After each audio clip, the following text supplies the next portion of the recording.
There are loads of fantastic period drama TV shows from the UK that US viewers haven't seen but should check out.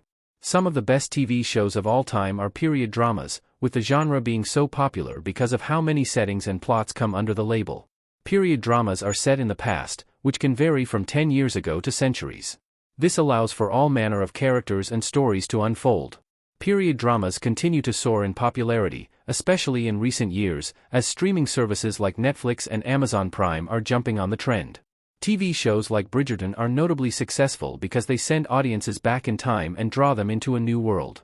British TV is known for producing stellar period dramas, and some titles are relatively unknown in the United States, but that doesn't mean that they don't deserve more attention across the globe.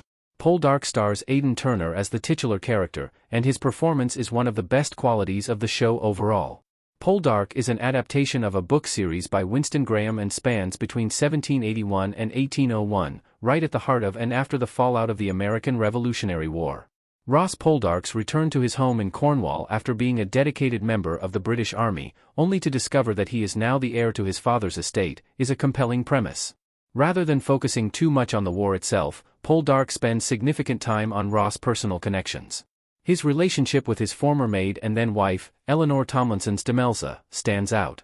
Poldark also heavily relies on romance to drive the plot forward. Ross' struggle over his lost love, Elizabeth, who Haida Reed portrays, is another brilliant part of the show. Its themes of duty and grief are prominent throughout, and it makes Poldark an addictive watch, even despite its abrupt ending. Upstairs, Downstairs' 5-season run follows two titular groups, the downstairs servants and their upstairs masters, in a Belgravian townhouse in the early 1900s. The show excellently uses a fictional story to demonstrate real historical events. As Upstairs, Downstairs progresses with every episode, viewers watch the slow destruction of the British aristocracy play out before them. From 1903 to 1930, Upstairs, Downstairs looks at societal breakthroughs such as the suffragette movement and World War I through the eyes of its characters. What's so great about Upstairs, Downstairs is that it offers perspectives from both sides. The wealthy Bellamy family and their status give them different opportunities and outcomes in situations that their staff, like butler Angus and parlourmaid Sarah, could only dream of. Despite this, there is a charm to Upstairs, Downstairs which produces a feel-good warmth for audiences, rather than the show consistently being morbid. All Creatures Great and Small Season 5 is proving that the show's concept is still appealing in recent years. That said, the 1978 original is still significantly better than its contemporary counterpart.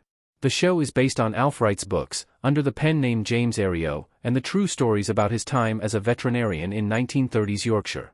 While All Creatures Great and Small is a wholesome idea, each main character has storylines that prove that the sweet and pleasant village life can be dramatic at times. For example, Doctor Who Alan Peter Davison's character, Tristan, is a womanizer. All Creatures Great and Small never goes too far, though. It ensures that its characters are just regular people, which is something audiences find easy to relate to. All Creatures Great and Small doesn't require a lot of attention to engage in. Each episode of the series is quite easy to follow. Moreover, the project's soundtrack is beautifully reflective of a simpler time.